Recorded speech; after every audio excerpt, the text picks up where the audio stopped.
Hello everyone. Welcome to the IDC Asia Pacific Internet of Things Predictions 2015 web conference. My name is Emily and I'm the moderator for today's event.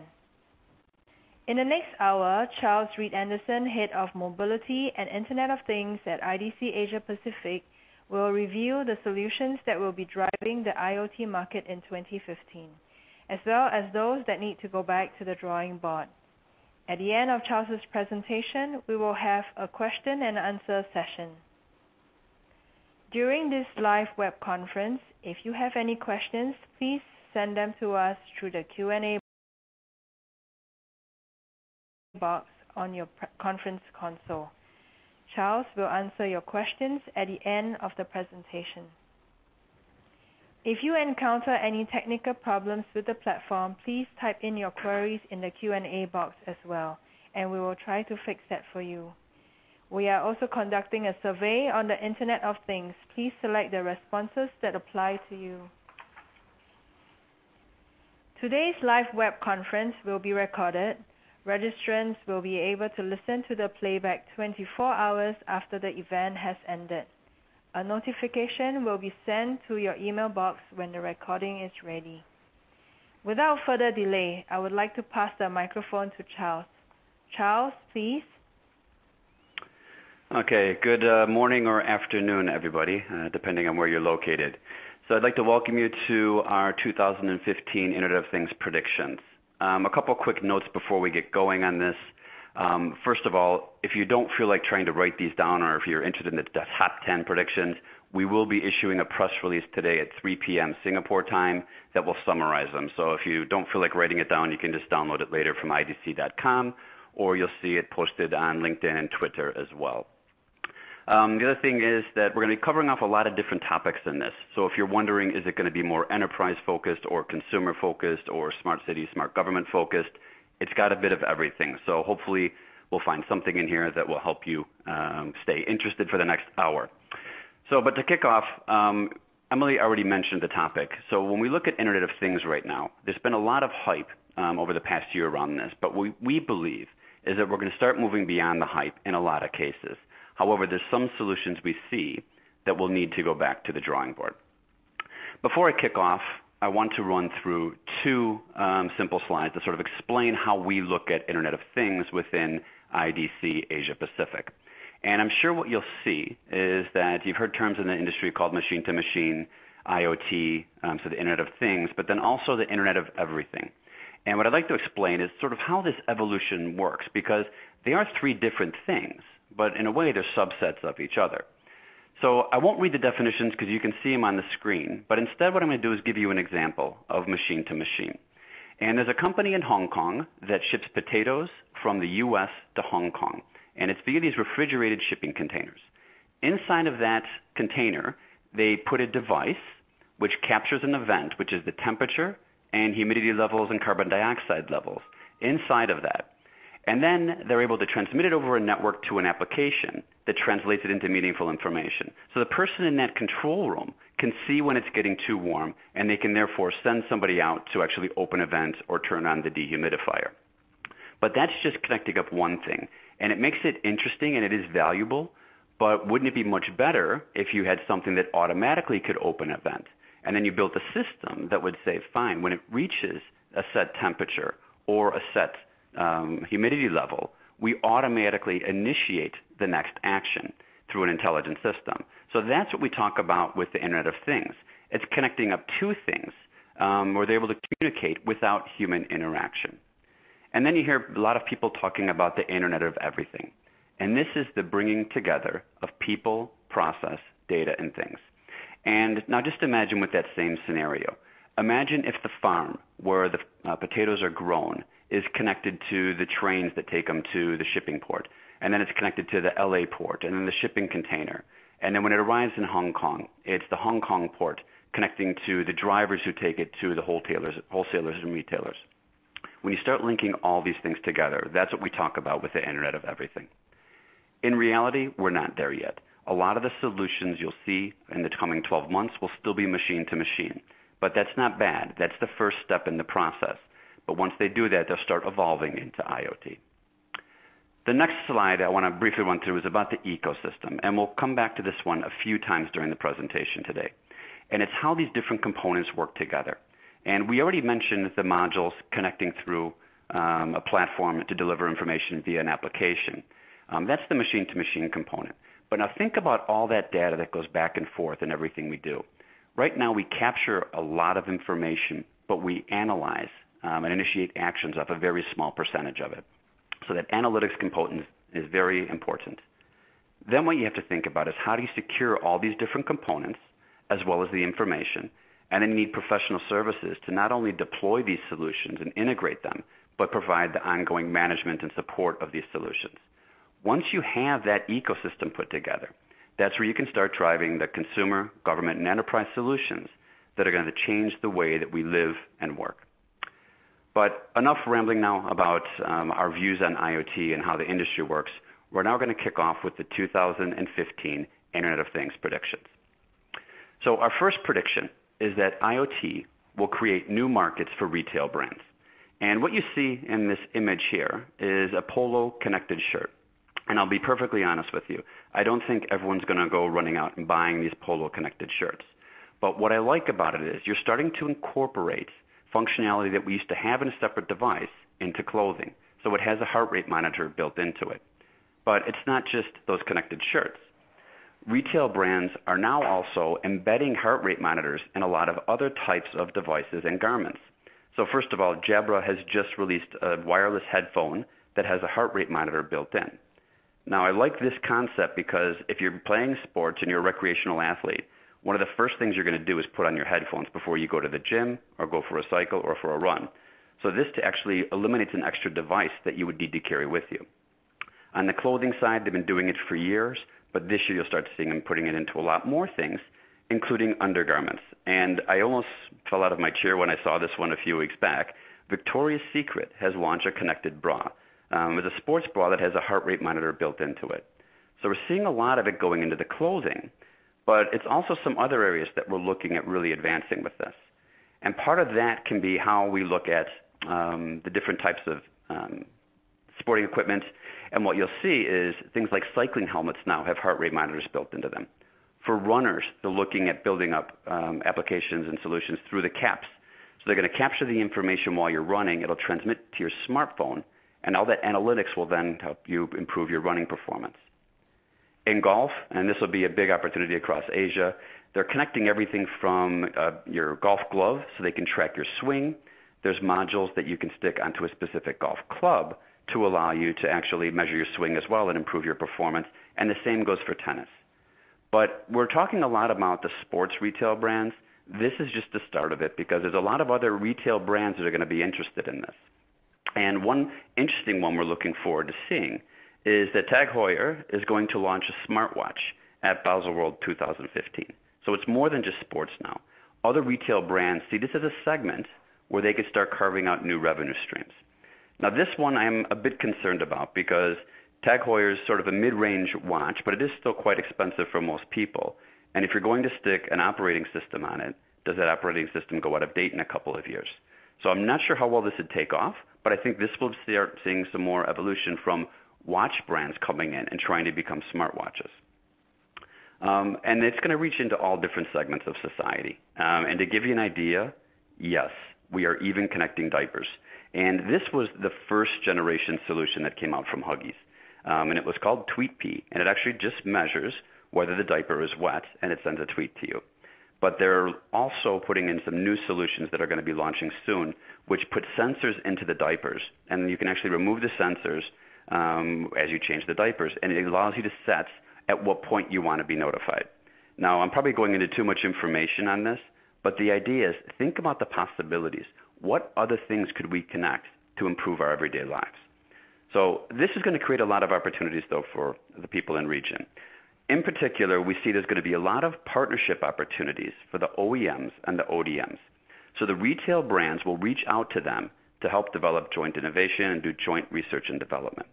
And this should be of particular interest to a lot of the companies in Shenzhen and in Taiwan, where a lot of these ODMs are. And there'll be good opportunities for them to start driving new revenue streams off of it. but also the retail brands will look at these as new revenue streams as well. It allows them to move into a market adjacency and drive future revenues. The real opportunity, though, for them is going to be this platform play. Once they actually carve out the niche and they can build up a customer base, what can they do with that platform? What can they leverage off the information that they gather about you to either sell you new products and services or potentially sell that onto a third party? And when we look at this prediction, it actually is going to drive through quite a bit of revenue. So if you look at the pull-through potential, we're looking in 2015, and this is IoT as a whole in Asia Pacific, excluding Japan, will create a $752 billion market. And I won't run through each of the different components of it. You can see it on the screen. The one question we regularly get asked about this, is this all new spend? No, it isn't. What we're actually doing is you carve out part of ICT spend and appropriate some of it towards the Internet of Things. So that's how the model goes through. But what you can see is there is a significant potential there, and that is why it's gaining so much prominence in the industry. And you're getting not only technology vendors, but retail brands starting to look at it because they want to get their chunk of this market. So now we're going to move on to prediction number 2. And before I talk about this one, I will admit this is our most controversial one internally, and it's about smartwatches. So everyone's seen the releases recently from Apple and Samsung, LG, and Sony, and the new Moto watch. However, we believe that the early adopters will be the only adopters for now. I'm sure there'll be some people in this call who may disagree with that, particularly if you work for one of these manufacturers, but we see significant amount of challenges that are going to hold it back. Number one, it's the screen size. So when you try to develop applications onto it, you have a limited amount of real estate to design for. Number two, it's about the immature ISV ecosystem. You don't have a lot of people who are developing apps for this yet. So therefore, what you end out is with limited functionality. So people get it, and limited functionality tends to lead to a high abandonment rate. Just think about what happened with the early fitness bands when they came out. A lot of people would have them, use them for a week or for a month, but then the information wasn't useful anymore, so they quit using it. The other challenge is these are still right now mostly tied back to a smartphone, so you're linked into it, so it becomes a bit of a challenge. And the final component of this relates to the social backlash.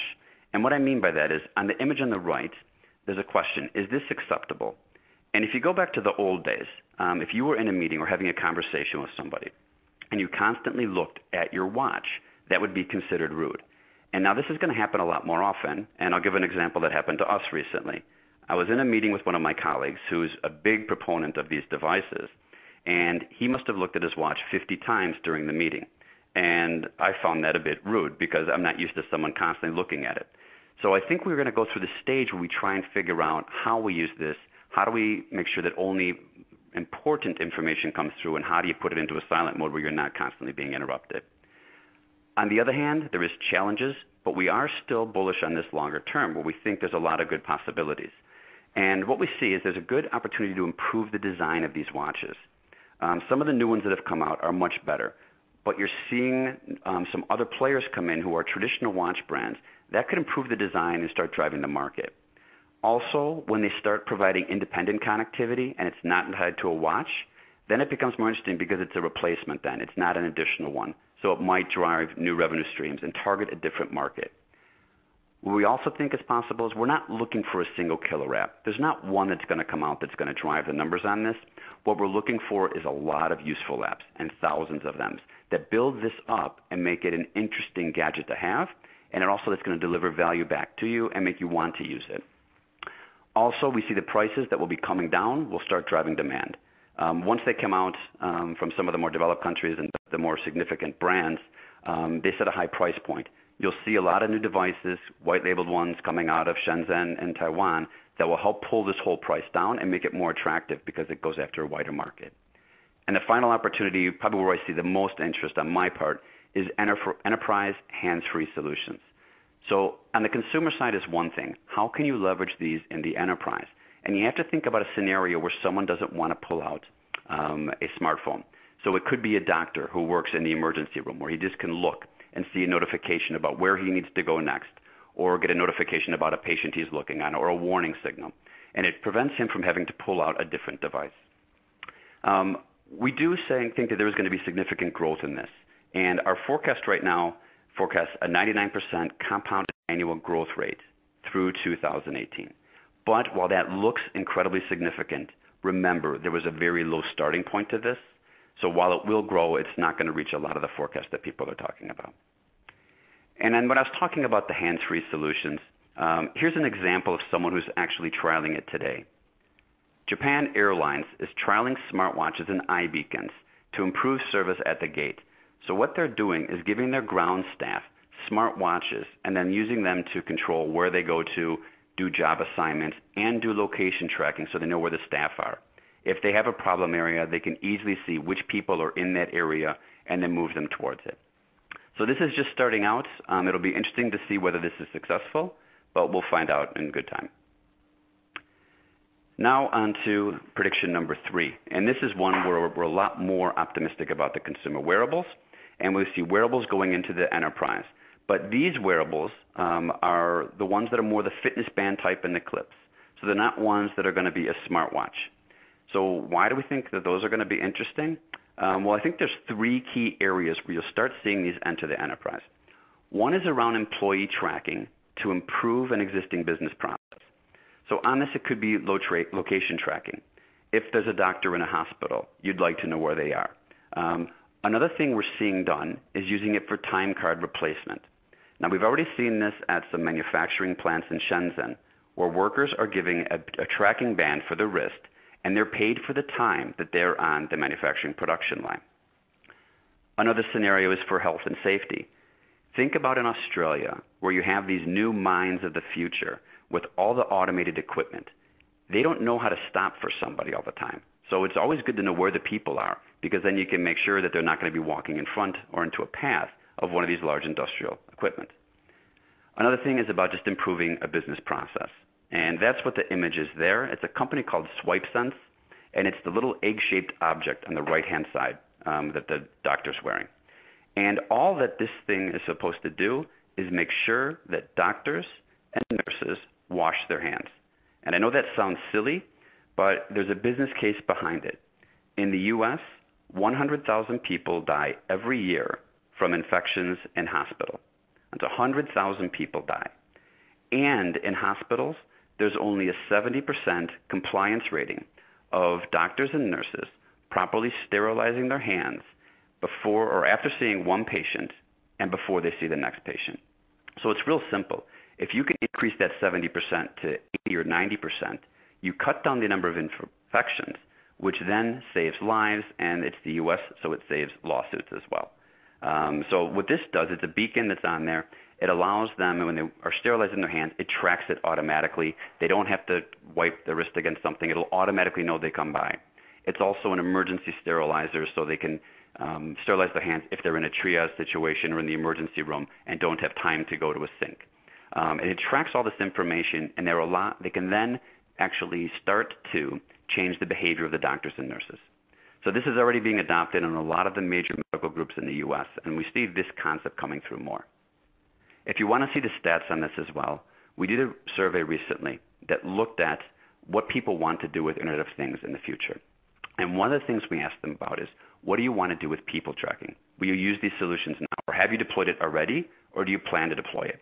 And you can see that worldwide, 34% of the companies we surveyed said that they either have deployed it or plan to. When you start looking in region, China sticks out as 39%, so well above the average there for planning to deploy these solutions. The second opportunity, which I think will take off quite a bit more this year, is incorporating fitness bands into corporate wellness programs.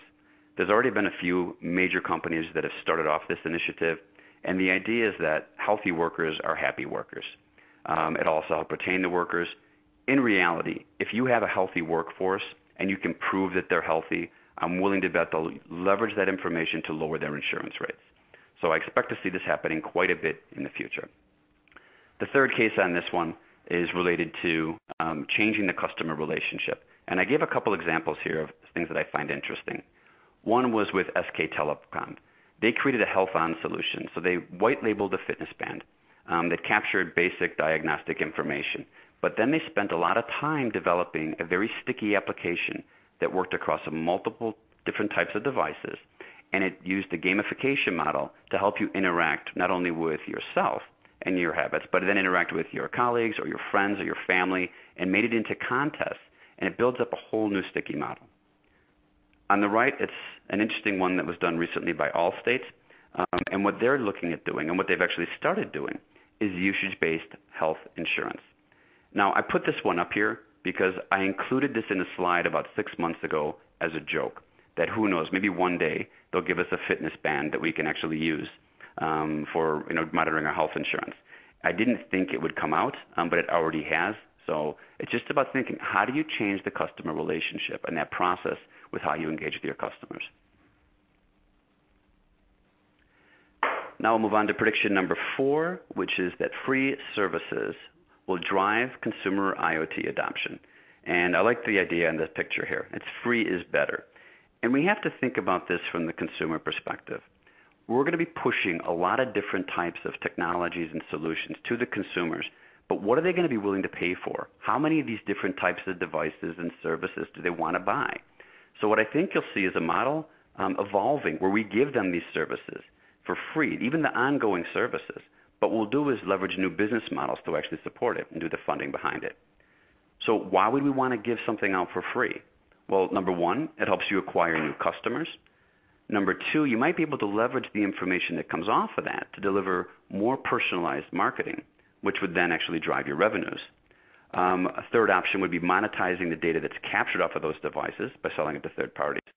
And 4, you could use it to improve a process or a customer engagement model.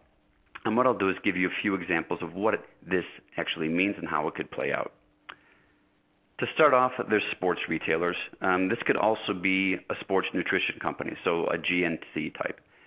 Their customers are recreational athletes for the most part, people who are going to be doing sports on the weekends or after work or before work. They could go out and give you a band for free. So they could go white label it with some manufacturer in Shenzhen or Taipei, and then launch their own branded one, give it to you for free. But then they want to know what you're doing. If you use it, you'll start tracking when you're running. If you go cycling, they'll know which activities you do and then can tailor their marketing towards that. Now, on the sports nutrition side, this becomes very interesting because if they know that I go cycling in the morning and that my performance isn't improving, they can then say, Charles, we know your performance isn't getting better. You're probably working too much, but why don't you try this new, fantastic, wonderful shake that's going to improve the way that you can actually cycle in the mornings. So it's about leveraging it to upsell those new products to the customers. Now, the second model is the one that I hope that comes out because it would get a lot of press and it would be very controversial. I believe that you'll see some advertising or marketing groups develop bespoke devices, once again, from the developers in Asia, and they're going to target specific demographic groups. So say you wanted to go after college students aged 19 to 22 in Singapore. They would develop a band specifically for them. They'd develop a whole solution that goes across the top of it, and they'd give it away. But then when they give it to you, they just want to make sure that they can go out there and sell that data that comes off of that band to third parties. And that would be sold into anybody who's trying to develop a 360-degree view of the customer in a CRM system.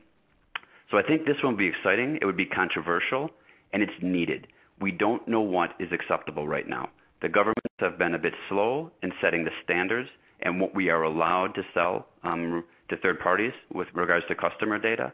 So it'd be interesting to see what actually happens on this. Right now, we're more worried about public perception.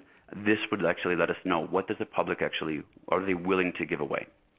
And the final model here is just with health insurance. And we already talked about this as a model to improve a business process, but then also attract new customers. If I'm healthy and I'm with one insurance company and I exercise regularly, I'd probably look to move if I know I could get a discount if I could just prove that I go cycling or running in the morning. So it's going to be an interesting model to see how these go forward. So now we're on to solution number 5, the emergence of the glass solution provider. And I like this image because it sort of mocks a little bit about what you get with a Google Glass type solution. In reality, I'm not a big fan of glass solutions for the consumers. I don't see the necessity for it. I think there's specific use cases, and I've seen some wonderful applications that help people who are visually impaired or hearing impaired, but it's more those niche solutions right now. Where we are quite bullish is looking at how these will be adopted in the enterprise. And what I'll explain on this is the consumer market's very tricky. We've already seen a lot of customer and consumer backlash against it. And you've probably heard about what happens in San Francisco where a lot of places ban Google Glasses. Or there's been people getting attacked for wearing it because they were afraid that people were recording the conversation. It's a tricky market to go after. However, in the enterprise, the business case stacks up, and that's going to lead to this whole development of new solution providers for glasses. And what we mean by this is, and I'll try to give you an illustration of how this would actually work. What you're looking at doing with the glass is eliminating the need to send somebody on site. So you can train somebody by putting a glass solution on them and allowing them, like in the example that's on the screen, this teaches somebody how to check the batteries on a forklift. And what you see in the gentleman in the upper right, he'll be at a remote control center, so he doesn't have to go on site. This actually allows you to train people and also help out with maintenance, repair, and overhead. So it helps you reduce the costs associated with that and deliver a better service with fewer people. What it also gives you access to is remote experts. Now, this could be very valuable if it's about repairing an airplane engine or a Rolls-Royce engine, for instance, in an airplane. But think about another scenario. What about when you look at a doctor? And I know people have probably seen the images of doctors using Google Glass, but with the battery life and limited functionality of Google Glass, I wouldn't exactly be confident that would work.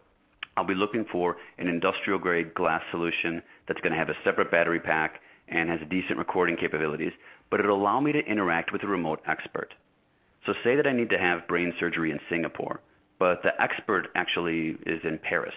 That doctor in Paris can now actually watch the surgery and advise while being there remotely and see exactly what the doctor sees. It'll also be leveraged for improving safety across many industries as well. So this is one where the business case will just stack up because it'll save on the costs associated with sending out large workforces across the world to train people on the products, how to run them, how to maintain them, and how to repair them. So how we think this will evolve. On the top half, this explains how it goes to market for the consumers. Normally the applications are built and then they load them onto the glass solution and it's just sold to you through a service provider or via Amazon, and that goes to the consumers. But now if you want to get into the enterprise customers, I think there's 3 areas where you're going to see these potential glass solution providers. The first is about the ISVs. And in particular, I think you'll see a lot of augmented reality companies actively either partnering or acquiring glass solution providers to take these type of solutions to the market. And those augmented reality solutions would be very valuable in the mining sector and construction as well. Another sector would be the systems integrators because they'll be able to manage the complexity and they probably pull together a lot of solutions today that could benefit from this. So they might want to look at it. But this is the one we're not as confident about in the near term because SIs are very cautious in investing in new areas unless there's a proven business case. But the last area is where we predict a lot of activity, and it's from the large equipment manufacturers. Think about somebody like Caterpillar who sells automated machinery where the wheels could be 10 feet or 3 meters high, and they sell them worldwide and they cost millions of dollars. And they have to send people around the world to teach people how to use those. Or think about Boeing and Airbus. Same scenario. They need to ship their experts around to train people how to use this equipment and to repair the equipment. Or even Rolls-Royce who does the airline engines. Anybody who sells expensive, large equipment and needs to ship people around the world will look at this as a potential model. Now you might think, why would somebody who sells equipment like this want to go into this space? Look at the scale of some of these companies. They're massive. And don't forget, Caterpillar launched their own smartphone this year, a ruggedized smartphone on Android. So it's not like there isn't a model that they could actually leverage to go forward with it. Next one, number 6, now we're going to get into industrial IoT. And a lot of companies will go out there and a lot of vendors will say, this is what we're going to be able to do in 2020. And everyone will talk a big game when it comes to industrial IoT. In reality, in 2015, there's going to be deployments, but they're going to be practical deployments. So what do I mean by practical deployments? I'm looking for solutions that are not as risky. They're going to have a quick return on investment. When we look at what holds people back right now, so what inhibits adoption, the top 3 areas 2 around costs and 1 around security. So part of it's the upfront cost because, yes, it is expensive to kit out the new infrastructure. And also they have to think about the OpEx as well. So it's these ongoing costs going forward. And this is going to hold people back because if it's an unsure business case, they'll hold off on it. And then, of course, security comes up there. And to be perfectly honest, on the security one, I'm always skeptical. Whenever someone tells me they're not going to do it because of security, I ask them if they've actually put together a plan on how to take something to market or how to develop an IoT solution. And rarely have they ever done that. In my view, I think people use security a lot of the time as a way of saying that I don't have time to work on this, I don't have resources to help me. So if I say security, it makes it look like I'm doing it to protect the company. So I think there's ways that this one can be overcome. But when I talk about where you're going to start seeing it, I'll now on this next slide show you what we see, the top 3 areas for IoT deployments across 3 countries. So we'll start with China, then we'll go to Singapore and South Korea. What you can see is the number 1 area across all 3 of those is related to security, and that's got a solid business case. But what's interesting is you can see what level of maturity each of these markets are at by what they're doing in number 2 and number 3. So in China, it's more about supply chain, warehousing, and asset tracking. Now, these are more M2M type solutions that we'll call IoT, but a lot of times they'll be done with RFID tags, and these types of solutions have been available for 25 plus years. So it's still in the early days there. Now, when you look at Singapore, they're also looking at supply chain, but number 2 is more the manufacturing process to focus more on operational efficiency. So that's a good start because you're seeing the progression there. And then you look at Korea, who's quite far advanced when it comes to most IoT solutions. They're looking at product testing and quality control, as well as remote asset control. Now, they've gone through these other phases already, so this is what you'll see on the horizon for countries like Singapore and then China in the future as well. But in all of these cases, what people are looking to do is focus on process innovation. How do they actually improve an existing business process so it delivers value? And what they want is quick impact and, more importantly, a quick return on investment. And driving operational excellence is the priority. The other area we think you'll see significant investments in 2015 will be in energy management. And this is a great way to drive quick ROI. And why are we saying in 2015? If you go back a few years, a lot of the energy management solutions needed to be in a greenfield environment. If you really wanted to get the most benefits, you needed to have a new build. Now what you're getting is solutions that will benefit you in a brownfield environment. So existing buildings can benefit from this as well. And people will do it because they can then leverage those returns to drive future investment.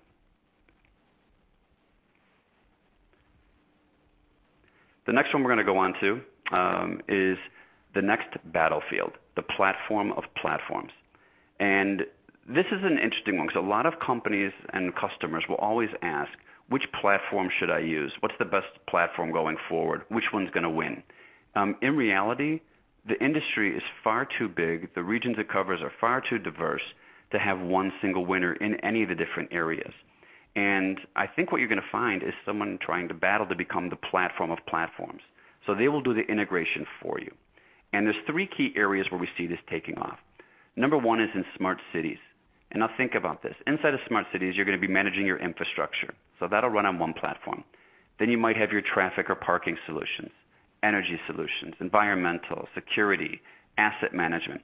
All these different solutions have their own platforms. And if you're trying to do a city management control room, you're going to have to run multiple platforms and look at multiple applications to actually manage these different components. That same thing translates when you go into a smart building as well. But there it's more around predictive maintenance as well. You get a lot of the energy and HVAC management. Those are all different platforms. And in the homes, it's the same type of a thing from the consumer perspective. We've got smart appliance platforms. We've got security platforms. We've got entertainment. You have energy with smart meters and smart monitors. Now we have the connected vehicles, and you'll see an increasing amount of healthcare solutions for the home as well. Now all these have different platforms, so it's not a good experience. And just think about it from a personal perspective. Do you want to access 10 different applications just to manage your connected home, or do you want a single app? So that's why we say it's going to be the battle to become the platform of platforms. And in the Smart City and Smart Building Initiative, I saw an example recently that quite excited me. And it's from a company called G Element. And what they do is 3D solutions for smart buildings. And what they were doing is with their G7 initiative is they brought together partners from 7 areas. And I think the demo I saw had about 12 different vendors as part of their single solution. And what they're actually doing is becoming that platform of platforms. They're linking together with the individual vendors underneath, but they're providing a single go-to-market platform, if you like, because that's what people will see and run their management through. So I like this type of a model, and I think you'll see a lot more of it in 2015. But when you look at the home, this one is going to be a lot of fun to watch because it's going to be absolute chaos for the coming year. If you go back 12 months, Google had just acquired Nest for $3 billion. Amazon made a big play in the space with a lot of different types of solutions. Apple's now launched HomeKit. Samsung came through and bought SmartThings. So these big vendors are going after this market actively. But then you also have the operators going after it. AT&T has done a great job of building up visibility of the smart home in the U.S. SK Telecom's got some great solutions, and in my view is probably the best at taking technologies to market as solutions. So they don't package a security solution. They'll sell it to you as elderly care management. So how do you take care of your parents or grandparents? And they'll link together a number of different technologies to make it into a single solution. But in this one, who's going to win in Asia and who's going to win in which country? Because in the U.S., it's very competitive. All five, Google, Amazon, Apple, Samsung, and AT&T will all be competing in the U.S. for the market there. But who's going to go after the Asia markets and what will they do? So what I'll explain now is how that smart home platform could work and what, in my view, is the best model I've seen to date. When Google acquired Nest for $3 billion, everyone thought they were crazy because, well, what is it, smoke alarms and thermostats. But in reality, what they were buying is that platform. And what they launched recently was a program called Works with Nest. Now what that means is that vendors can now link up their platform and get it certified that it works with Nest, and then you can manage it through the single Nest platform. So they've become the platform of platforms. And the examples you see here, within the first couple of months, you had Logitech with their remote controls were linked into it, Jawbone with their fitness bands, Philips with their lighting, Whirlpool with their appliances. And this is interesting because most of the major appliance manufacturers like Samsung have their own platforms, but no one wants to run it as a separate application. So by linking in with Nest, you sort of build out your market further. And probably the really interesting one was that the new Mercedes-Benz automobiles also work with Nest. So it's going to be quite exciting to see how this goes because Nest, one of the key things is it learns your behavior. It knows when you come home and will adjust the thermostat. What I like about the Mercedes example, it knows when you're almost home. But there's a lot of challenges around this one. A lot of them, when you look at it from a device manufacturer, trying to link it to their devices. There's the monetization issue. How do we actually make money on it? Asia is going to be fascinating because it hasn't taken off yet because there's so many unique requirements around it. Let's be honest. I live in Singapore. It's 33 degrees every day. I'm not worried about monitoring the heat. Plus, I've got probably 7 different air conditioners in my condo, so I have to turn them all on differently. So it's the right solutions aren't here yet. But it is going to be exciting because I will think there'll be a different winner in each country because sometimes there'll be operators who will be very successful at going after this. But sometimes it might be a device manufacturer or even a third party trying to bring this in. So if you want to have some fun, watch this space in 2015. It'll be complete chaos. Number 8, about Internet of Things, era of cooperation. Partner to thrive instead of survive. And on this, it isn't a spelling mistake. You need to cooperate with your competitors. So what do we mean by that? You're seeing a lot of alliances and consortiums right now. And those are a good start, but it doesn't really help us, especially in Asia Pacific. A lot of these alliances and consortiums are designed out of the U.S. and don't see much impact here. So what we're looking is to see how these companies can evolve this. If you're a vendor, you must create partnerships to enhance your go-to-market offering. If you're an operator, who you're going to partner with for your platforms, how are you going to get access to the thousands of applications you need? Who's going to crunch your data for you on the analytics side? Which models and device manufacturers? And it goes for any vendor that sits in this ecosystem. If you go and talk about a solution to a customer, you need to address every one of these components. So start building those out and do them within Asia Pacific. Also, when you start looking at that and building out these partnership models, it's really an important thing. Don't forget about the customers. Too often as an industry, we end up pulling together consortiums and we talk about the technology component of it and how it fits. Bring in the customers and start with the customers. and sit there and talk to them. And if you want to go to a smart government, find out what they want to do, what vendors they want, and then backfill it with the technology. And make sure you get that input, because otherwise you're going to build a technology product for them. What they need is a solution that addresses all their challenges. So work closely with them, and it'll be much better things going forward. And what I think in 2015 you're going to see is solution-focused partnerships in Asia Pacific. And what I mean by solution-focused is it could be by industry. So I think you'll see some going forward around retail and manufacturing in particular, where they'll bring together a number of different vendors and key brands in the space to start driving solutions, because then everyone benefits. It might be around the solution type, so meaning it could be a supply chain consortium coming together, or a consumer type, maybe around a smart home. So which vendors would you need to pull together, which operators to start driving some commonalities across the region where you can deliver more value. It's very important that these are done in Asia Pacific.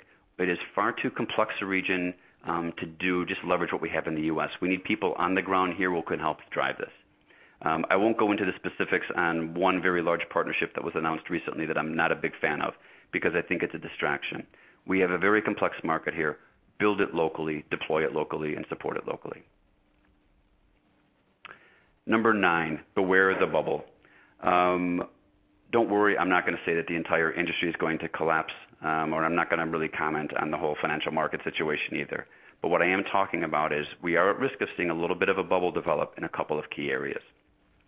If you remember when we talked about the ecosystem, what I like about IoT is the vast majority of the technologies we need to support it are available today. But there's 2 areas where we need a lot more, and that's in the application space and in the analytics space.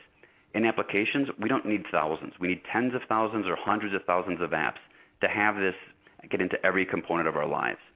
But we don't have them yet. In the analytics side as well, there's some very good vendors in the space, but everybody now needs this analytics component, and there's just not enough to go around.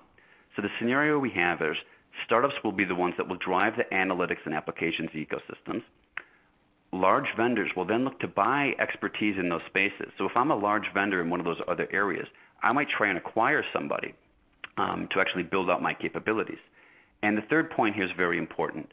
These large vendors, they know they need analytics and applications, but they don't always know why they need it or how they're going to monetize it. And I'll give you a scenario coming forward about how that can impact you. But why I'm saying beware a bubble. Number 1, there's a lot of hype around this right now, and especially those 2 areas. Number 2, there's a lot of demand. People need the analytics component. I always say that if I was smart and young, I would go study analytics, and I would go start a startup and hopefully get acquired for tens of millions and retire early. But unfortunately, I'm not, and it's a little bit too late considering my age. The other challenge we have is there's a limited supply. There's not a lot of vendors out there, and we don't know how we're going to monetize this going forward. And if you want to know where similar scenarios like that have been deployed, think about the dot-com bubble years and years ago, back late 90s. What happened? It was a very similar area. Companies were getting acquired for crazy amounts. But my favorite example is the UK mobile phone spectrum license auction that netted, I think it was something like 23 billion pounds, so about $35 billion, from operators who wanted just the right to buy the spectrum.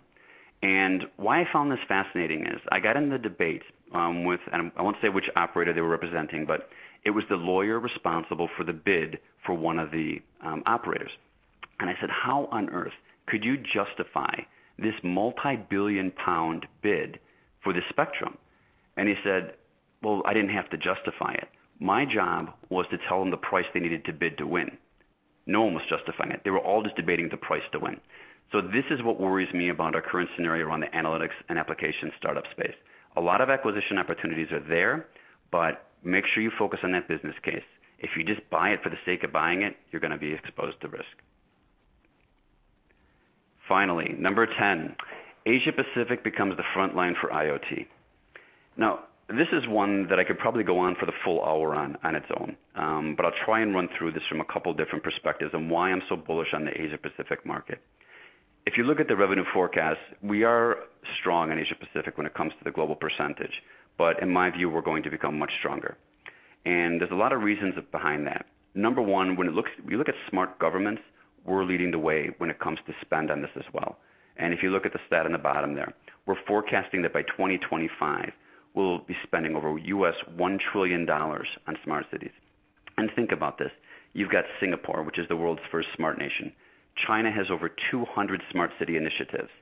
And then you also have Songdo, outside of Seoul in Korea, which is the smart city of the future. It's built ground up, basically, on reclaimed land to build this new smart city. These are all major investments. Now, we can afford it to develop these things in Asia Pacific. Everyone needs to catch up, so they're actually investing heavily in this area. So I'm bullish that this will continue on the government side. But it's not just the governments, it's industry adoption as well. And the energy example I give here, China is going to install 230 million smart meters by 2015.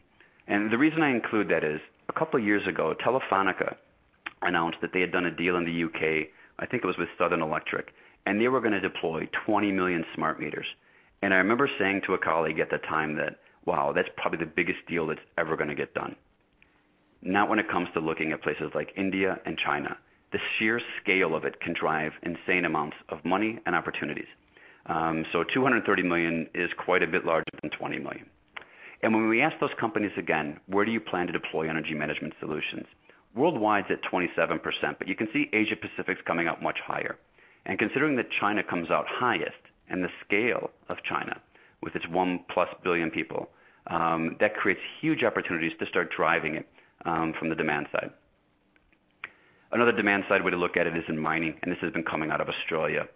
Rio Tinto's Pilbara mine out in Western Australia. It's about 1,300 kilometers from Perth, and it's all managed remotely. They have 400 people sitting in Perth in a control center that manage 15 different mines, 4 port terminals, and 1,600 kilometers of rail network. It's a fascinating concept of how you can change your whole business and getting rid of people and deploying automated technology. And what I want to show on the stats to the right here, the percentage of companies that have deployed or plan to deploy IoT solutions worldwide. I show you the worldwide number in blue and China in red. What you can see is when it comes to remote monitoring, fleet tracking, remote asset control, the demand in China is significantly higher than the worldwide average. And when you combine that with the scale, it'll deliver a lot of value going forward and a lot of opportunities. One more on the manufacturing side, and this is from a different survey. So this is from an in-depth interview that we did with 166 leading manufacturers across the region here. And where we asked them where they're investing in M2M and IoT today and where they plan to use it in the future. And what you can see is there is a decent amount of growth already, or a decent amount of usage already within these different solutions, whether it's vehicles, remote monitoring and diagnostic for predictive maintenance, safety and security monitoring, and energy management. But there's a lot of room to go. And when you look at this, if you look at the size of the region, everyone looks at North America and the U.S. has 300+ million people. We're talking about 3 billion people plus in Asia. So it creates huge scale and opportunities. And that's on the demand side. But it's not just about some of those. I mean, think about what we can do in healthcare. And everyone talks about the high end, the healthcare opportunities for the future and the hospital of the future. Of those 3 billion people, we have an emerging billion middle class. That's people who live in rural regions who are now moving into the middle class, coming into the cities. And think about what we can do to leverage things like telehealth solutions or remote monitoring to help better serve them in the healthcare industry or in financial services through connected payments. So these things will be driven by the scale, and it's not just about the high-end super technology evolution. It's about bringing solutions to this next billion middle class. But these are the demand sides. I think it's important I also cover the supply side. We're driving in innovation at both ends of the market in Asia Pacific. And these are my two favorite launches from the last year. The one on the left is called SimBand, and it was launched by Samsung. And I forget the exact number of sensors, but I think it's about 18 different sensors are in this band. And it isn't available for purchase for consumers. It's purely for developers. And it's got an SDK. And they want you to go out there and start developing new solutions and business models about how we can leverage these technologies. So on the high end, I could see these being incorporated into pharmaceutical industry, hospital groups, patient management, you name it. But it's at the high end, it's so complex, but it's a brilliant type solution. And on the right is probably my favorite one of the year, which was earlier this year, Xiaomi launched a fitness band for $13 US. This was at the time when most of the bands in the US, the low-end ones were going for $99, the high-end ones were $149. You come in and you can sell these at $13 US for similar functionality. It opens up to a whole new market. And they did. They sold over 1 million devices in the first couple of months. Now they've moved into things like they're looking at connected cars, they're doing smart lighting solutions. If you can innovate and do that cost innovation model and deliver it to that wide audience of the billion people plus in China, the billion people plus in India, that opens huge opportunities. And it's important to this. I'm not saying it because of the demand side there. The supply side is here. The innovation will be coming out of here to go after both ends of the market, and that's why I'm so bullish. And I think every vendor will start realizing that this is the place to play. This is where we need to carve out our opportunities. And on that, I'm 28 seconds over my 50-minute target, so that's not too bad. So here's the summary of the predictions. I won't read through them again, but I wanted to put them up on the screen in case there's any questions that people would like to ask. Thanks, Charles, for the insights. Next, we move on to our Q&A session. If you have any questions for Charles, please submit them through the Q&A box. Over to you, Charles. Okay. These are a little bit difficult to read because they're coming up quickly on the question side. So one of them, let's see, which verticals and use cases will drive the most IoT revenues? This is a tricky one because it actually depends on which area you're in, which country you're in. So let's see, if you look at Australia, for instance, I mentioned the mining example. That's driven huge investment there, so that's one of the ones that dominates, and Australia's done very well with smart metering as well. China, it's more around manufacturing and the smart metering side. But then you go somewhere like Korea, and it's a lot more on the retail side and communications and media and leveraging digital media signage. So you see different ones in different countries.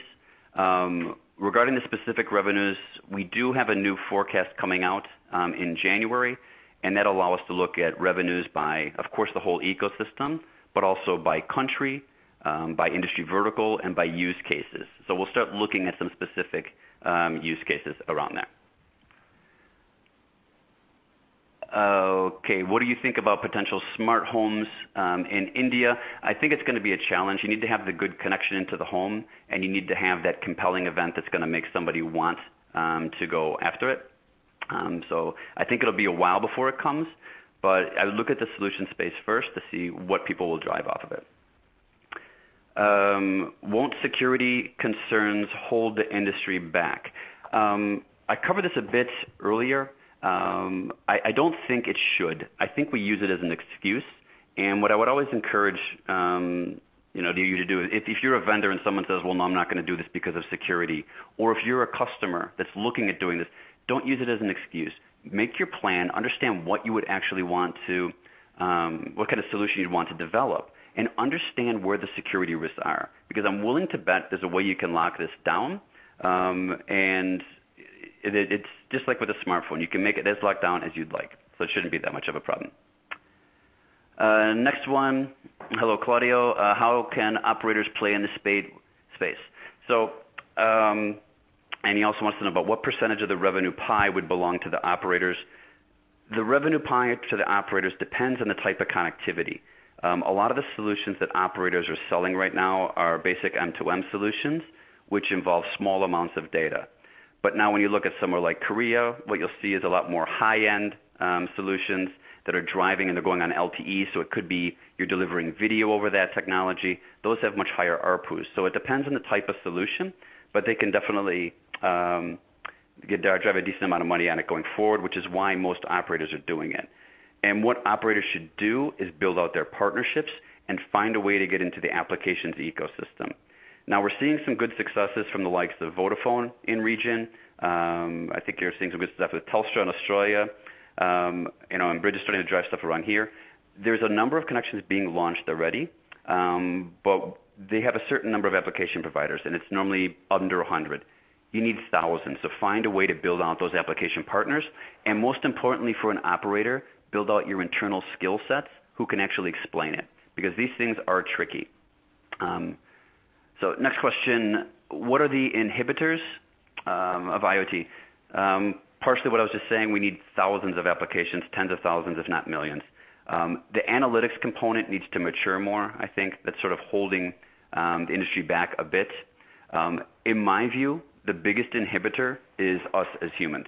And I know that sounds pretty cynical, but the technologies are there. It's kind of like with mobility. The technologies are all there, but we can't make good solutions yet.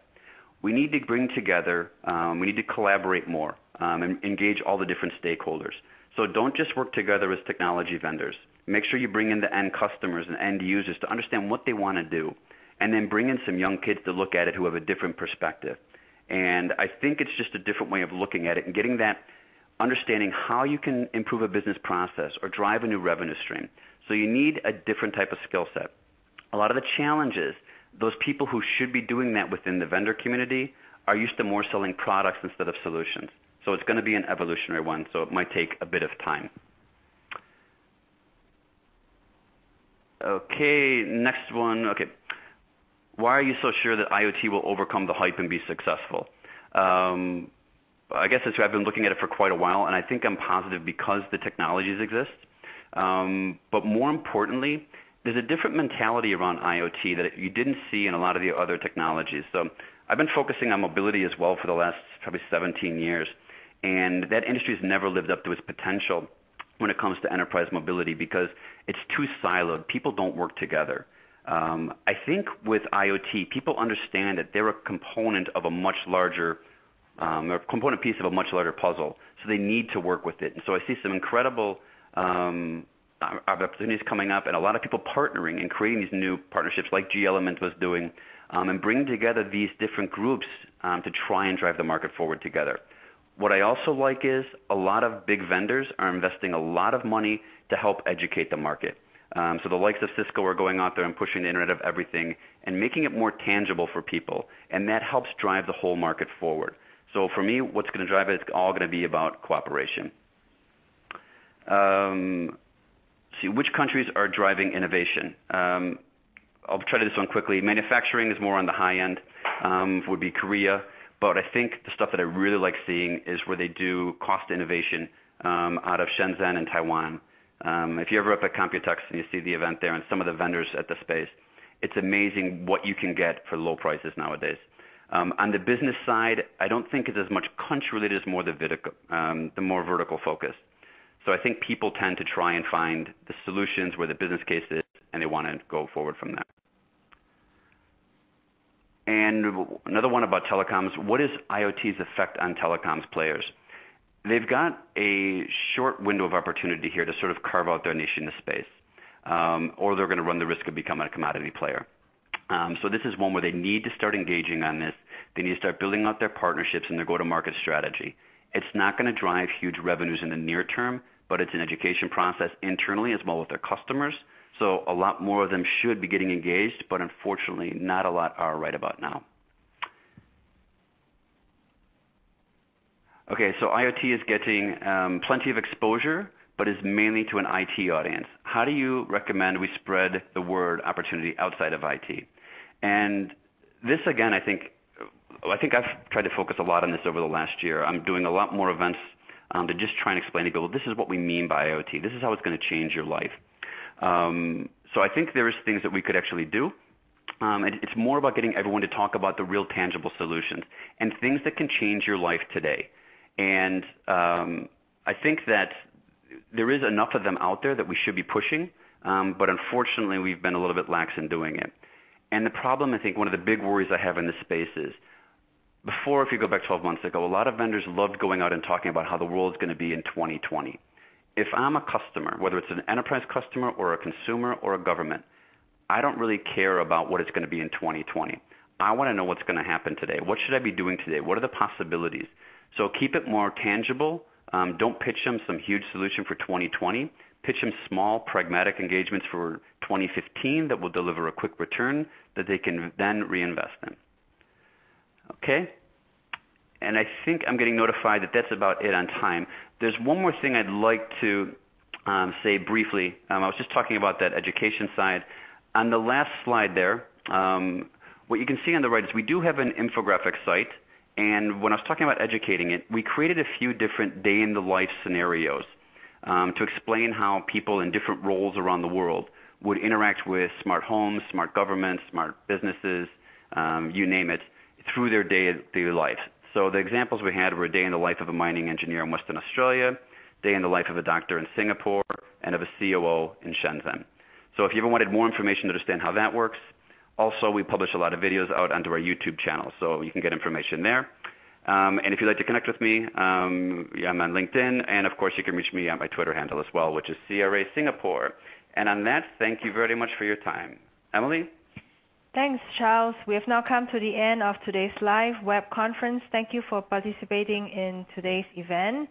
If you'd like an IDC representative to contact you, or if you have any further questions on our presentation, please fill in the survey form on your screen. And also a reminder that today's web conference was recorded. Registrants will be able to listen to the playback 24 hours later. A notification will be sent to your email box when the recording is ready. And please feel free to share it with your colleagues and customers. We look forward to hosting you at our future events. Thank you for your time.